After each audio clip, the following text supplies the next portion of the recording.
Մենք ադամական մեղքով ենք ծնվել, չէ՞։ Իսկ Քրիստոս ադամական մեղքով չի ծնվել։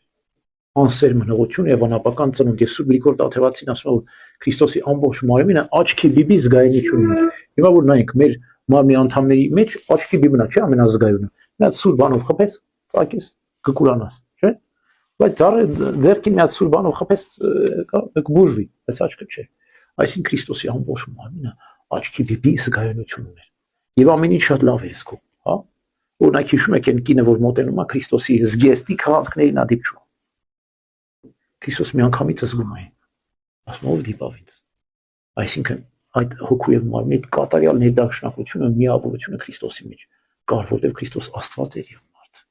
Ամբողջություն է Սուրբ Գրիգոր Նայեկացին ասում է, ինչպես օդը լույսի հետ, տեսնում եք օդը լույսի հետ ո՞նց է միավորվում։ Չես կարող տարբերել, սա օդն է թե լույսն է։ Օդն ու լույսը ծագեց